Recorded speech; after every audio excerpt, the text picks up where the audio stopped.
ايه الترند اللي قالب السوشيال ميديا اليومين دول يا جماعة؟ ما تيجوا نحضره ونجربه ونشوف مع بعض الحكاية ايه. النهاردة هنعمل سندوتش دونر كباب بطعم التركي بالظبط زي اللي بنشوفه. النهاردة هتعرفي تحضريه والطعم هيبقى خطير ومش طبيعي. يلا بينا نشوف السر اللي خلى الوصفة دي ترند ومكسرة الدنيا، وتسلم ايدين صاحب الوصفة.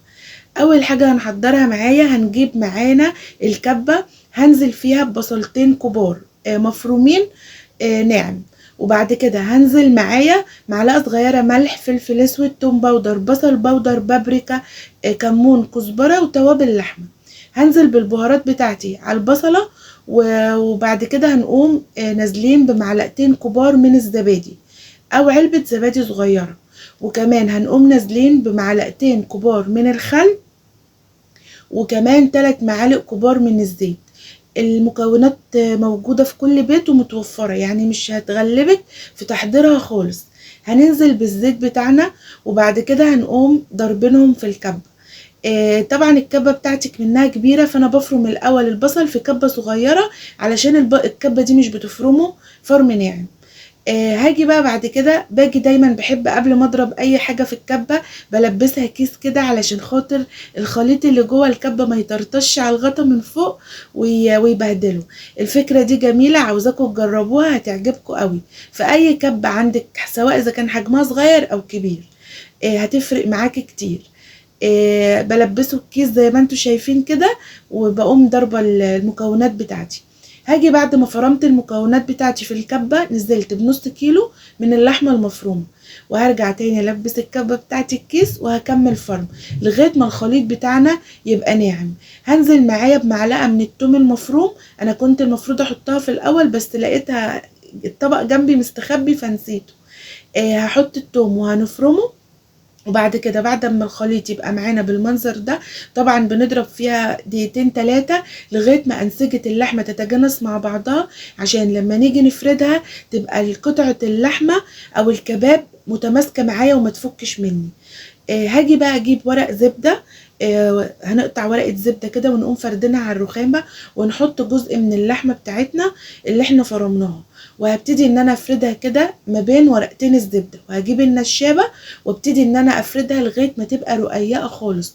ما تقلقيش وتقولي لا ده اسيبها، لا يعني محمله، لا، افرديها زي رق البسطرمه كده بالظبط. وبعد كده هتقومي شايله ورقه الزبده من فوق ولفها رول، وحطها في صاج مدهون سمنه او زيت. في الوقت ده تكوني مولعه الفرن على درجه حراره 200. هنحطها في الرف الاسفل من تحت، اللي هو قريب من الارضيه بتاع الفرن. وهاجي اجيب بقى كمان قطعه افردها قدامكم اهو عشان تشوفوا قد ايه الوصفه سهله وجميله. بجد هي وصفه جميله وتستحق التجربه. هنفردها بالنشابه.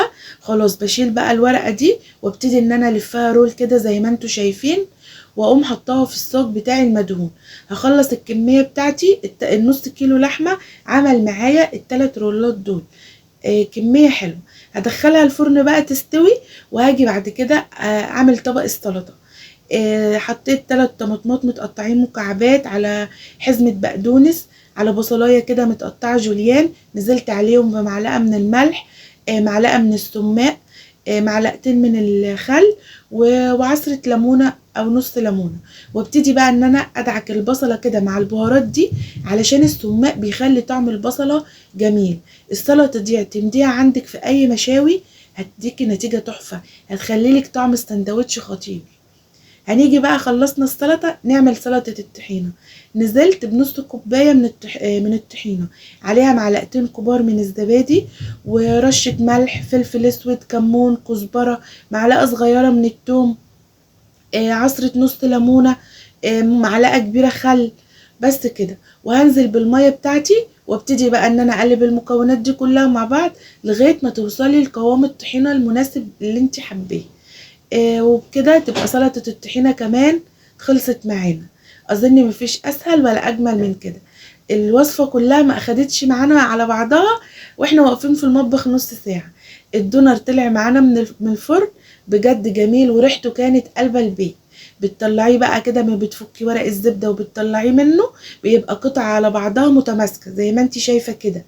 ما يهمكيش. هتبتدي بقى ان انت بعد ما تطلعيها هتقومي بقى جايبه الماسك بتاعك او معلقه او شوكه، وتبتدي ان انت تقطعيه لقطع كده زي قطع الشاورما او الكباب. هيبقى قطع صغننه كده علشان خاطر يعمل معاكي كميه حلوه للسندوتشات. هاجي بقى احط التاتش بتاعي بتاع ام جودي، واحط لها فحمايه علشان خاطر تدخن وتدينا طعم الكباب بجد.